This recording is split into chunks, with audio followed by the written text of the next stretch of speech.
Good morning students. मैं आदित्य मिश्रा अपने इस ग्रुप में सभी का स्वागत करता हूं। तो देखिए, जैसे आज आप लोगों की फिजिक्स की क्लासेस हैं और वो भी 12th की क्लासेस हैं। तो सबसे पहले चीज़ तो आपको ये समझना है कि फिजिक्स 12th में कितने पोर्शन में है, उसको कितने पोर्शन में डिवाइड किया गया है, कौन कौन से पोर्शन आपको पढ़ने हैं, आपके लिए कौन कौन से पोर्शन इम्पॉर्टेंट बेसिकली काफ़ी ज़्यादा है। लेकिन आप ये समझिए कि लॉकडाउन की वजह से क्लासेस जो है अभी से नहीं चल पा रही हैं स्कूल वगैरह में या कोचिंग वगैरह में। तो नॉर्मली या कॉमन सी बात आप इतना समझिए कि फ्यूचर में जो भी सिलेबस होगा कुछ ना कुछ सिलेबस आपका कम होगा। ठीक है, सिलेबस को बढ़ाया नहीं जाएगा, सिलेबस को कम ही किया जाएगा, क्योंकि ये सितंबर वगैरह से क्लासेस चलने होंगी स्कूल की। और अभी डिसाइड सिर्फ ये कहा गया है कि ये सितंबर से क्लासेस चलना शुरू होंगी। उसका कोई डिक्लेरेशन नहीं है, या आप कह सकते हो कोई सही होने नहीं, आप ऐसा कह सकते हो कि अभी आने वाले टाइम में देखा जाएगा कि क्लासेस चलेगी नहीं चलेगी, जैसे भी माहौल रहेगा। तो ठीक है, जो भी है जैसे भी है, हम आपको स्टार्टिंग से पढ़ाना शुरू करते हैं और बाकी जब देखा जाएगा सिलेबस जो कम हुआ होगा, अगर हम लोगों नहीं पढ़े होंगे तो हम लोग पहले उसको कवर करेंगे, और अगर पढ़ लिए होंगे तो कोई बात नहीं, फ्यूचर में आपको काम देगा। तो चलिए क्लासेस शुरू करते हैं। देखिए, सबसे पहले चीज़ तो ये है कि क्लासेस में फ़िज़िक्स आपको पढ़ना है। फ़िज़िक्स आपके इंटरमीडिएट में दो हैं। पहले आपका क्या है, इलेक्ट्रिक फ़िज़िक्स है, दूसरा आपका क्या है, ऑप्टिक फ़िज़िक्स है। इलेक्ट्रिक फ़िज़िक्स में आपको सिर्फ इलेक्ट्रिक की चीज़ें पढ़नी पड़ेंगी, यानी इलेक्ट्रिक ऑपरेटर पढ़ना पड़ेगा, उससे कैसे यूज़ किया जाता है वो पढ़ना पड़ेगा। और ऑप्टिक्स में जब आप जाते हैं तो ऑप्टिक्स में आप प्रकाश के बारे में पढ़ेंगे, लाइट क्या है, प्रकाश क्या है, विवर्तन क्या है, डिस्पर्सन क्या है, वगैरह वगैरह। अभी आप आगे पढ़ेंगे तो बताया जाएगा। इसलिए हम आपको ये बता देते हैं क्योंकि प्रैक्टिकल में जब आप प्रैक्टिकल देने स्कूल में जाते हैं, जब आपका प्रैक्टिकल होता है तो उसमें आपके प्रैक्टिकल कितने हैं, 15 प्रैक्टिकल हैं। कितने, 15 से या टू 16, यानी 15 से 16 प्रैक्टिकल हैं आपके। और उस 15 से 16 प्रैक्टिकल में आपके 7 प्रैक्टिकल आपके इलेक्ट्रिक से है और 7 ही प्रैक्टिकल आपके क्या है, ऑप्टिक से हैं। ठीक है, तो इनमें से एक प्रैक्टिकल आपको प्रिपेयर करना पड़ता है, और उस एक प्रैक्टिकल को प्रिपेयर करने के बाद एग्ज़ाम में आपको, यानी जो प्रैक्टिकल का एग्ज़ाम होता है उसमें आपको लिखना होता है। तो चलिए हम आपको शुरू करते हैं। फ़िज़िक्स में जो आपका, चूँकि पहला आपका पोर्शन है इलेक्ट्रिक फ़िज़िक्स, तो हम इलेक्ट्रिक फ़िज़िक्स ही बात करेंगे। इलेक्ट्रिक फ़िज़िक्स में आप देखेंगे तो इलेक्ट्रिक फ़िज़िक्स में सबसे पहला चैप्टर जो आपका है वो हमारा है वैद्युत आवेश, इलेक्ट्रिक चार्ज। देखिए, एक चीज़ हम आपको बताएं, हम यहाँ पे बोलते रहेंगे डेफिनीशन, आप लोग डेफिनीशन को लिख लीजिएगा। नहीं लिख पाओगे तो आप मुझे मैसेज करना, मैं आपको डेफिनीशन जो है नोट्स बना करके ग्रुप में भेज दूंगा। बट वो प्रोसेस ज़्यादा लंबा हो जाएगा, इसलिए डेफिनीशन मैं आपको आराम से बोलूँगा, आराम से आप लिखते रहिए। क्लासेस जो चैप्टर आपका ख़त्म हो जाएगा उससे न्यूमेरिकल आपको बता दिया जाएगा। न्यूमेरिकल आप जो भी पूछेंगे आप इस ग्रुप से पूछेंगे, क्योंकि ऑनलाइन क्लासेस हैं और ग्रुप में भी व्हाट्सएप पे चलाना है, तो थोड़ा से अब उस टाइप का माहौल नहीं बन पाएगा जैसे आप लोग क्लास में आके पढ़ते थे। चलिए तो शुरू करते हैं। सबसे पहले हम बात करते हैं इलेक्ट्रिक चार्ज की बात करते हैं। बोर्ड पे देखिए इलेक्ट्रिक चार्ज लिखा हुआ है, इसकी बात करते हैं, इलेक्ट्रिक चार्ज की बात करते हैं, वैद्युत आवेश की बात करते हैं। देखिए, सबसे पहली चीज़ तो ये है, आप जानते हैं हम जब मनुष्य यानी इंसानों का जब जन्म हुआ तो उस टाइम सारी चीज़ें थी, लेकिन इंसान जान नहीं पाए थे या खोज नहीं पाए थे कि चार्ज इलेक्ट्रिक क्या होता है। तो 600 वर्ष BC, लगभग 600 वर्ष BC, ठीक है, BC को हम यहाँ पे कहते हैं बिफोर,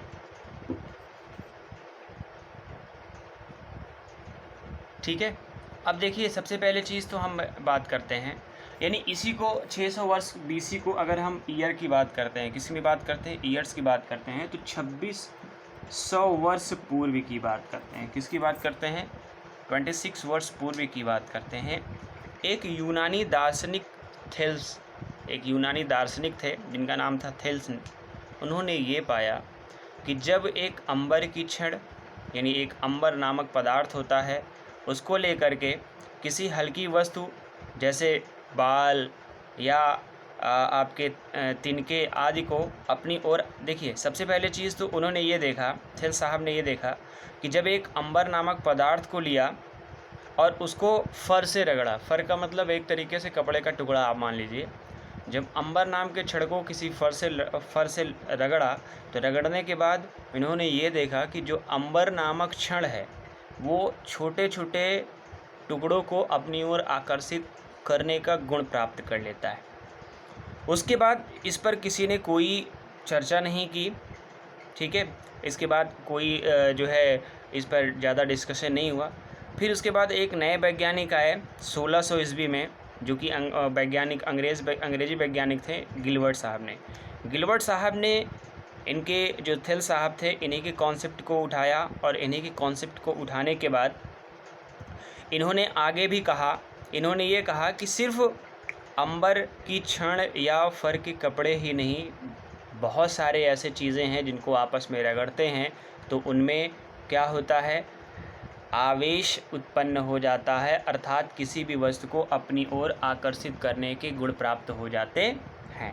जैसे अगर आप बात करते हैं, अगर एक सूखे कंघी को आप लीजिए और आप अपने सूखे बाल में रगड़िए, और रगड़ने के बाद कागज़ के छोटे छोटे टुकड़े के पास लेके जाएंगे, तो आपको क्या होगा, वो कागज़ का टुकड़ा छोटा छोटा जो होगा वो आपको आकर्षित, अर्थात जो आप लिए हैं प्लास्टिक की कंघी या प्लास्टिक के पेन, वो छोटे छोटे टुकड़े को क्या करेगा, आकर्षित करने का गुण प्राप्त कर लेता है।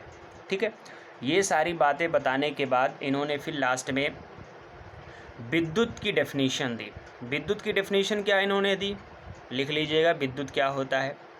विद्युत की इन्होंने डेफिनेशन दी, विज्ञान की वह शाखा, किसकी, विज्ञान की वह शाखा जिसमें हम आवेश अथवा आवेशित वस्तुओं के, विज्ञान की वह शाखा जिसमें हम आवेश अथवा आवेशित वस्तुओं के वैद्युत प्रभाव का अध्ययन करते हैं। किसका अध्ययन करते हैं, वैद्युत प्रभाव का अध्ययन करते हैं, उसे हम क्या कहते हैं, विद्युत कहते हैं। उसे हम क्या कहते हैं, विद्युत कहते हैं। बात समझ में आई कि नहीं आई।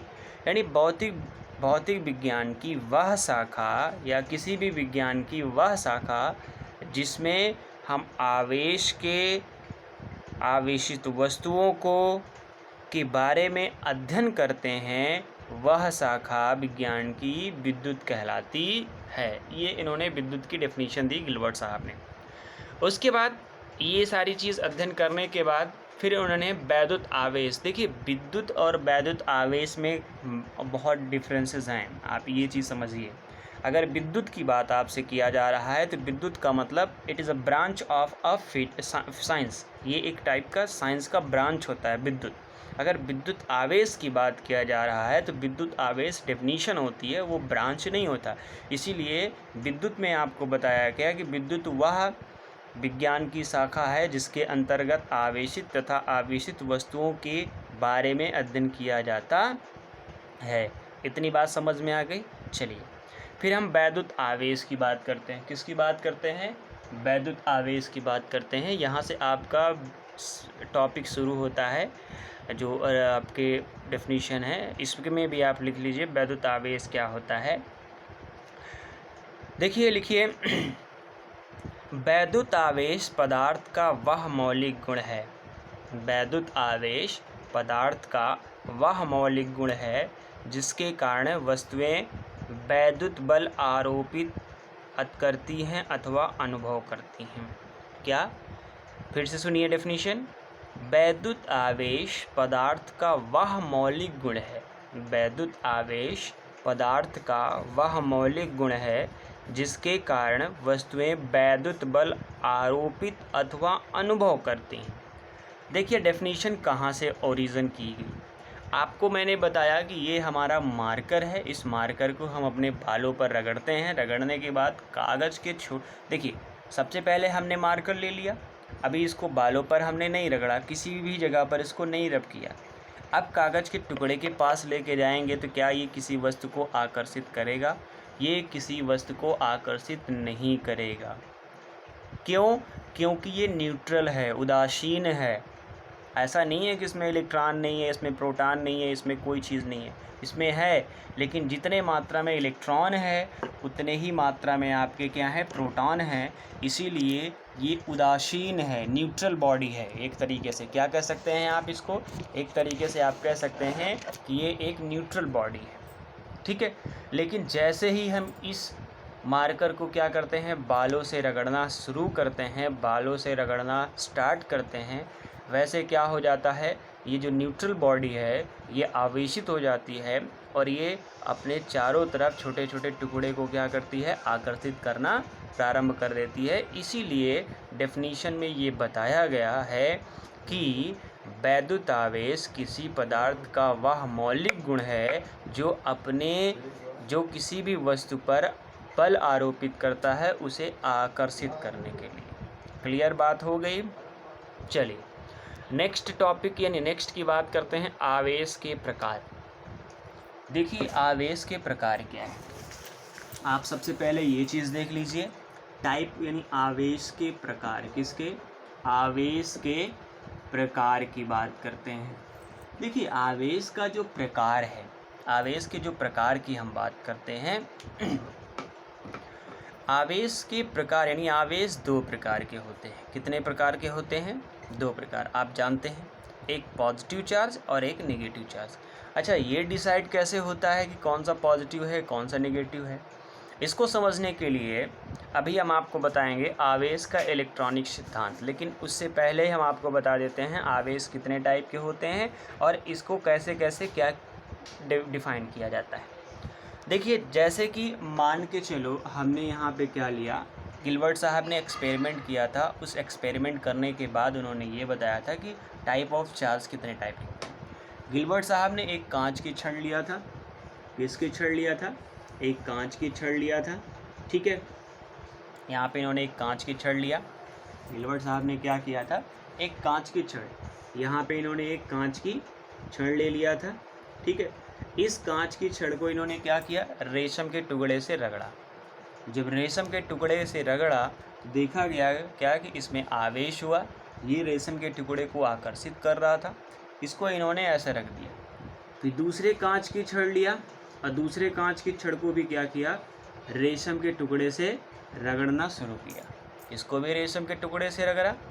अब दोनों कांच की छड़ को, जो पहली कांच की छड़ है और दूसरी कांच की छड़ है, दोनों को जब एक दूसरे के पास लेके आए तो इन्होंने देखा क्या कि जैसे ही दोनों कांच की छड़ एक दूसरे के पास आ रही थी वैसे ही एक दूसरे को प्रतिकर्षित कर रही थी, अर्थात एक दूसरे को दूर ढकेल रही थी। क्या कर रही थी?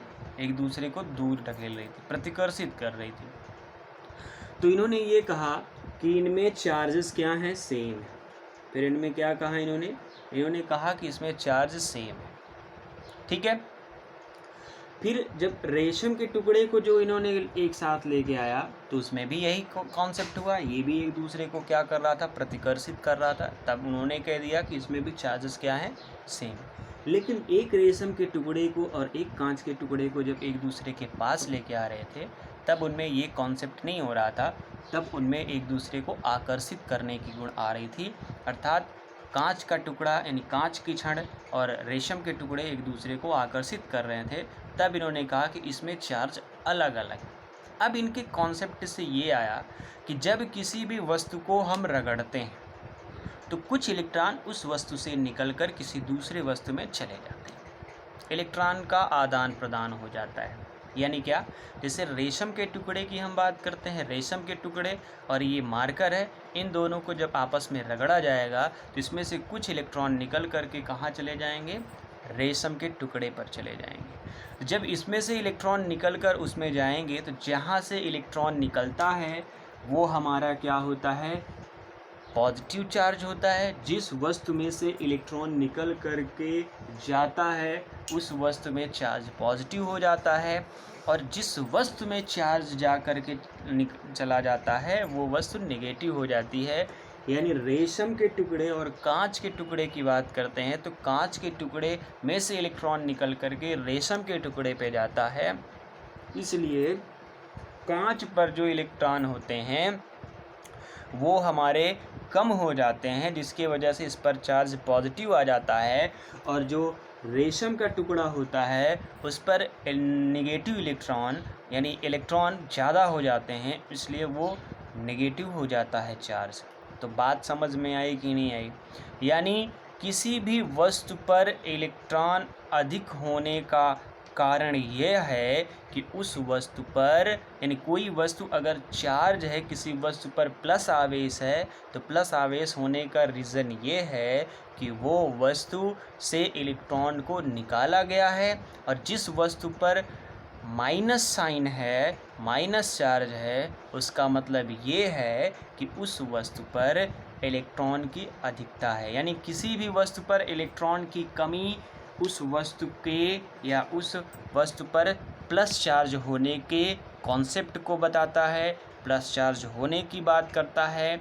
और अगर कोई इलेक्ट्रॉन किसी वस्तु पर ज़्यादा है तो वह वस्तु नेगेटिव की बात करता है। इतनी बात समझ में आई? जैसे अगर हम मान के चलें यहाँ पे, जैसे सोडियम प्लस प्लस आप मान लेते हो, अब केमिस्ट्री आप लोग पढ़े ही हैं। सोडियम प्लस प्लस का मतलब कि जैसे सोडियम प्लस हो गया, क्लोरीन आपका माइनस हो गया, तो सोडियम प्लस हमारा जो होता है इसमें से क्या, इसमें से इलेक्ट्रॉन निकल कर कहाँ जाता है? क्लोरीन के पास जाता है ना अपना अष्टक बनाने के लिए। तो जिसमें से इलेक्ट्रॉन निकलता है वो साइन हमारा पॉजिटिव हो जाता है, और जिसमें जाता है वो नेगेटिव हो जाता है। तो इस प्रकार से इन्होंने कहा कि चार्ज कितने प्रकार के होते हैं? 2 प्रकार के होते हैं, एक धनावेशित चार्ज और एक आपका क्या होता है? ऋणावेशित चार्ज। इन्होंने एक बात और कही, बात ये कही कि जब समान प्रकृति के आवेश एक दूसरे के पास आते हैं, जब समान प्रकृति के आवेश एक दूसरे के पास आते हैं तो वो सदैव एक दूसरे को क्या करते हैं? प्रतिकर्षित करते हैं। क्या करते हैं? प्रतिकर्षित करते हैं। और जब विपरीत आवेश एक दूसरे के पास आते हैं तो वो सदैव एक दूसरे को क्या करते हैं? आकर्षित करते हैं। बात समझ में आई? ठीक है, आपको इसमें ये सारी चीज़ें सिर्फ आपको समझना है, ठीक है। लिखना सिर्फ इतना है, चार्ज के प्रकार, चार्ज धनावेशित होता है और ऋणावेशित होता है। धनावेशित किसी वस्तु पर वह चार्ज है जो हमको यह बताता है कि उस वस्तु में इलेक्ट्रॉन की कमी है। ऋणावेशित आवेश किसी वस्तु पर ऋणावेशित आवेश हमको यह बताता है कि उस वस्तु पर क्या, इलेक्ट्रॉन की अधिकता है। ठीक है, धनावेशित आप बताएंगे, धनावेशित क्या बताता है?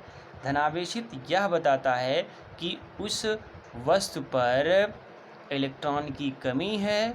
ऋणावेशित वह बताता है कि उस वस्तु पर इलेक्ट्रॉन की अधिकता है। इतना ही आपको लिखना है, और एक नोट्स बना करके लिख लेना है आपको कि समान आवेश एक दूसरे को प्रतिकर्षित करते हैं और असमान आवेश एक दूसरे को आकर्षित करते हैं। ठीक है, चलिए उसके बाद हम बात करते हैं आवेश का इलेक्ट्रॉन सिद्धांत। देखिए आवेश का इलेक्ट्रॉन सिद्धांत क्या होता है, पहले ये चीज़ समझ लेते हैं। ठीक है, आवेश का इलेक्ट्रॉन सिद्धांत क्या होता है? देखिए आवेश का इलेक्ट्रॉन सिद्धांत जो हमारा होता है वो हमको यह अभी मैंने आपको छोटे से चीज़ों में हमने आपको बताया था कि आवेश का इलेक्ट्रॉन सिद्धांत आपको मैंने बताया था एक बहुत अच्छी ही छोटे चीज़ों में, कि आवेश को आप जो है किसी वस्तु से जब रगड़ते हैं तो इलेक्ट्रॉन यहाँ से वहाँ चला जाता है। इसी बात की बात करता है, यानी आवेश का इलेक्ट्रॉन सिद्धांत क्या होता है। नेक्स्ट आपकी हेडिंग है आवेश का इलेक्ट्रॉन सिद्धांत। मार्कर चल नहीं रहा है। आवेश का इलेक्ट्रॉन सिद्धांत। आवेश का इलेक्ट्रॉन सिद्धांत यानी इलेक्ट्रॉन थ्योरी ऑफ इलेक्ट्रिफिकेशन। चलिए देखिए इस सिद्धांत में क्या बताता है। इस सिद्धांत में आप जानते हैं जितने भी आवेश होते हैं, यानी जितने भी वस्तुएं होती वो छोटे छोटे किससे मिलकर बनी होती है? वो छोटे छोटे सूक्ष्म कणों से मिलकर बनी होती हैं, जिन्हें हम परमाणु कहते हैं। और इसका आकार क्या होता है, यानी परमाणु का आकार कितना होता है? 10⁻⁹ मीटर की कोटि का होता है। और इनमें 3 प्रकार के मूल कण होते हैं। क्या होते हैं? इनमें 3 प्रकार के मूल कण होते हैं। और वो कौन कौन से मूल कण हैं? इलेक्ट्रॉन यानी ऋणावेशित कण, प्रोटॉन यानी धनावेशित कण, और न्यूट्रॉन यानी उदासीन। एक चीज़ और हम आपको यहीं क्लियर कर देते हैं, भले ही हम लोग पढ़ते हैं कि मूल कण इलेक्ट्रॉन प्रोटॉन है, लेकिन बेसिकली इलेक्ट्रॉन प्रोटॉन मूल कण नहीं होते। ठीक है, हम इसको आपको बताएंगे जब आप हिग्स बोसॉन होते हैं। ठीक है, आप समझिए, आपको याद होना, मतलब याद किए रहना, आप क्लास में जब आओगे तो आप एक बात पूछना कि मूल कण क्या है। मूल कण हिग्स बोसॉन होते हैं, क्योंकि इलेक्ट्रॉन और प्रोटॉन भी किसी न किसी कण से मिलकर बने होते हैं। ठीक है, तो हिग्स बोसॉन की जब बात करते हैं तब बात तो होती है, जो उसको बात बताएंगे। अभी देखिए, तो ये आपके 3 आपके सिलेबस में मूल कण की बात किया गया है, इनसे मिलकर बने होते हैं। जब किसी भी एक वस्तु को आप रगड़ते हैं, तो जैसे किसी वस्तु को आप किसी दूसरे वस्तु पर रगड़ते हैं, तो चूँकि आप जानते हैं जो स्ट्रक्चर होता है न्यूक्लियाई का, वो हमारा ऐसे ही तो होता है ना, सेंटर पर आपका क्या होता है? उसके सेंटर पर प्लस आवेश होता है, उसके सराउंडिंग में क्या होता है? इलेक्ट्रॉन होते हैं। जो सेल इस सेंटर के यानी इस प्लस आवेश के नज़दीक होता है, उस पर अट्रैक्शन फोर्स ज़्यादा होता है, और जैसे जैसे ये सेल दूर होते जाते हैं, वैसे वैसे इलेक्ट्रॉन और प्रोटॉन अर्थात नेगेटिव चार्ज और पॉजिटिव चार्ज के बीच अट्रैक्शन फोर्स कम होता चला जाता है। और जैसे आप इसको किसी दूसरे वस्तु के साथ रगड़ना शुरू करते हैं, किसी वस्तु को, जो सबसे लास्ट का इलेक्ट्रॉन होता है वो क्या होता है? वो ज़्यादा आवेशित हो जाता है। और जैसे ही ज़्यादा आवेशित हो जाएगा, जैसे ही ज़्यादा आवेशित हो जाएगा, वैसे क्या होगा? ये अपने सेल को छोड़ देगा और बाहर चला जाएगा। और जैसे ही ये अपने सेल को छोड़ करके बाहर चला जाता है, वैसे ही जैसे ये बाहर गया, यहाँ पर एक पॉजिटिव चार्ज आ जाएगा, और जैसे ही इस पर पॉजिटिव चार्ज आएगा, इस पर जो प्रोटॉन और इलेक्ट्रॉन का बैलेंस होता है वो बिगड़ जाता है। और जैसे ही इलेक्ट्रॉन और प्रोटॉन का बैलेंस बिगड़ता है, वैसे ये वस्तु क्या होती है? आवेशित हो जाती है। बात क्लियर हुई? अगर एक आयरन है यानी एक लोहा है, तो लोहे पर चार्ज जितना पॉजिटिव होता है उतना ही नेगेटिव होता है, इसीलिए लोहा न्यूट्रल बॉडी होती है। तब तक न्यूट्रल होती है जब तक आप उस लोहे को कहाँ पे? बोर्ड पे आप नहीं लगाते। और जैसे ही आपने उस लोहे को बोर्ड पे लगाया, वैसे क्या होता है? वो न्यूट्रल बॉडी नहीं रह जाती है, फिर क्या हो जाता है? वो चार्जेबल हो जाती है। क्यों? क्योंकि जैसे ही आपने उसको चार्ज दिया, यानी इलेक्ट्रिसिटी आपने प्रोवाइड की, इलेक्ट्रिसिटी का काम क्या होता है? वो तुरंत इलेक्ट्रॉन को क्या करता? आवेशित कर देता है, यानी इलेक्ट्रॉन को उत्सर्जित कर दे ज़्यादा उत्सर्जित कर देता है। जैसे उत्सर्जित हो जाते हैं, उत्तेजित हो जाते हैं, एक तरीके से कह सकते हो, वैसे ये अपने सेल को क्या करता है? छोड़ने की कोशिश करता है, और छोड़ करके जैसे बाहर चला जाता है, वैसे ही लेकिन इसमें चार्ज हो जाता है। और ये प्रोसेस बहुत जल्दी होती है। भैया चाहिए देगा हैं? तो ये चीज़ें होती है। ठीक है, तो इतनी बात समझ में आई कि नहीं आया आप लोग को? तो इसी प्रोसेस को हम क्या कहते हैं? जब इलेक्ट्रॉन निकल करके इलेक्ट्रॉन चला जाता है, तो ये पूरे घटना को हम क्या कहते हैं? आवेश का इलेक्ट्रॉनिक सिद्धांत कहते हैं। ठीक है, अच्छा, इसकी व्याख्या घर्षण द्वारा भी की गई है, जो अभी मैंने आपको बताया, ये एक प्रकार के घर्षण से ही है रिलेटेड। ऐसे में और आप थोड़ा सा लिख लीजिए नोट्स बना करके कि कोई भी वस्तु अगर आवेशित होता है, तो वस्तु के आवेशन होने के लिए या वस्तु के आवेशित होने के लिए सिर्फ और सिर्फ एक ही चीज़ उत्तरदायी होता है, और वो क्या होता है? इलेक्ट्रॉन।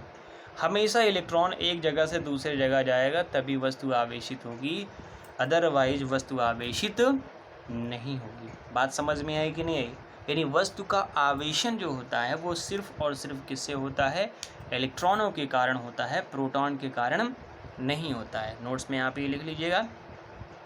दूसरी की हम बात करते हैं अब आपकी उसी नोट्स में दूसरा पॉइंट, किसी भी वस्तु का ऋणावेश होने का मतलब ये है उसमें इलेक्ट्रॉन की अधिकता।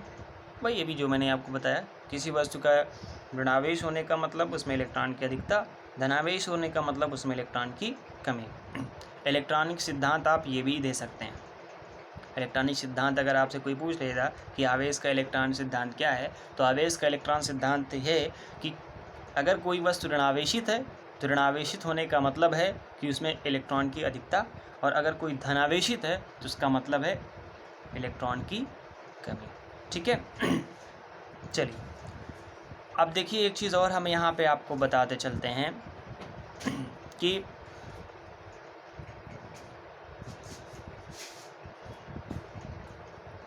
कोई एटम है, कोई वस्तु है, उसमें से प्लस चार्ज को हटाना बहुत ही मुश्किल होता है, यानी प्रोटॉन को हटाना बहुत ही मुश्किल होता है। प्रोटॉन को इसलिए नहीं हटाया जा सकता है क्योंकि प्रोटॉन एक सेंटर पार्ट होता है, एटम का सेंटर पार्ट होता है, और सेंटर पार्ट को अगर आपने डैमेज कर दिया तब क्या होगा? न्यूक्लियाई का कोई मतलब नहीं। बात समझ में आई? इसलिए आप ये कह सकते हो कि प्लस को नहीं हटा सकते, आप माइनस को हटा सकते हैं। ठीक है। अगला टॉपिक जो है आपका चालक तथा विद्युत रोधी। क्या है? चालक तथा विद्युत रोधी।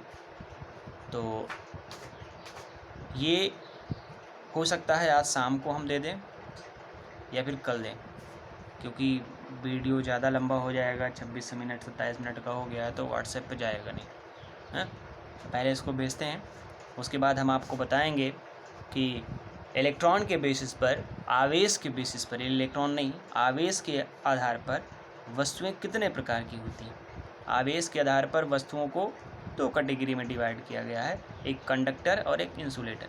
उसके बाद हम आपको बताएंगे कि आवेश यानी किसी वस्तु को आवेशित करने के कौन कौन से तरीके हैं, ये हम आपको बताएंगे। उसके बाद आवेश का क्वांटम प्रकृति क्या है, ये थोड़ा सा इम्पोर्टेंट है, ये हम आपको बताएंगे। उसके बाद इसी के टॉपिक में हम आगे आपको बता देंगे कि वैद्युत आवेश, हाँ उसके बाद हम आपको कूलाम का नियम बताएंगे। टॉपिक का थोड़ा इससे इम्पोर्टेंट चैप्टर है ये, कूलाम यानी टॉपिक है कूलाम का नियम। और कूलाम के नियम को बताने के बाद तो बता देंगे कूलाम के नियम बाई किससे, वेक्टर फॉर्म में सदिश। उसके बाद ये टॉपिक, ये चैप्टर कंप्लीट हो जाएगा। कल तक ये चैप्टर, कल शाम तक या परसों मॉर्निंग तक ये चैप्टर, कल अगर आज शाम को वीडियो बना के भेज दिए चला गया तो कल शाम तक ये चैप्टर कंप्लीट हो जाएगा। और ठीक है, आप जब वीडियोस पहले तो क्या किया करो, आप वीडियोस देख लिया करो, वीडियोस देखने के बाद जो चीज़ लिखना होता है लिख लिया करो, बुक्स आप खोल के रखा करो। ठीक है। बाकी अगर आप लोग जूम क्लाउड या जूम ऐप डाउनलोड कर लेते हो तो उससे जो है क्लासेस चलना शुरू हो जाएंगी ऑनलाइन। ऑनलाइन का मतलब भाई अब व्हाट्सएप पे भी नहीं होगी, भेजी जाएगी। ठीक है। चलिए काली चाय आई है, इसको पी लें पहले।